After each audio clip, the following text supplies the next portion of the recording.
पिछले कई सालों से भारतीय जनता पार्टी शासित केंद्र सरकार एक स्वच्छ भारत के अंतर्गत स्वच्छता सर्वेक्षण कराती है। ये एक तरीके का सर्वे होता है जो केंद्र सरकार कराती है और उस सर्वेक्षण के अंदर मात्र 48 शहर हैं पूरे देश में। क्योंकि इनकी अपनी सरकार उसका सर्वेक्षण करती है तो इनको इसकी इंफॉर्मेशन आ जाती है कि इस हफ्ते में सर्वे होने वाला है।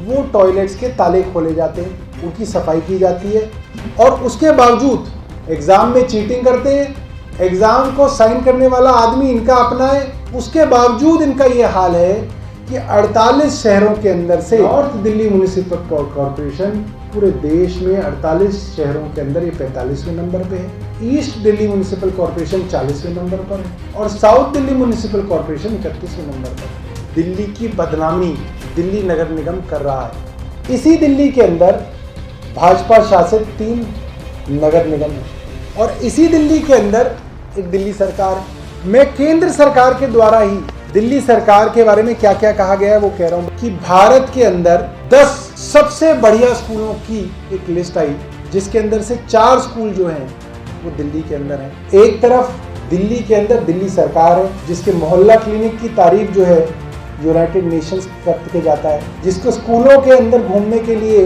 अमेरिका के राष्ट्रपति ट्रंप आते हैं तो उनकी पत्नी जो है अलग से कहती है कि मेरे को दिल्ली के स्कूल देखने हैं। चांदनी चौक के ट्रांसफॉर्मेशन के लिए केंद्र सरकार द्वारा उसको अवार्ड दिया जाता है, 2 हफ्ते पहले अवार्ड दिया गया। नीति आयोग की रैंकिंग के अंदर दिल्ली के एजुकेशन सिस्टम की तारीफ की जाती है और दिल्ली के NAS को सबसे हाई रखा जाता है। उसी दिल्ली के अंदर भाजपा की MCD दिल्ली के 2 करोड़ लोगों को शर्मसार कर रही है और पूरी दिल्ली को बदनाम कर रही है। अगर सिर्फ झाड़ू लगाने का काम भी भारतीय जनता पार्टी नहीं कर सकती है तो उनको सत्ता में रहने का कोई हक नहीं है।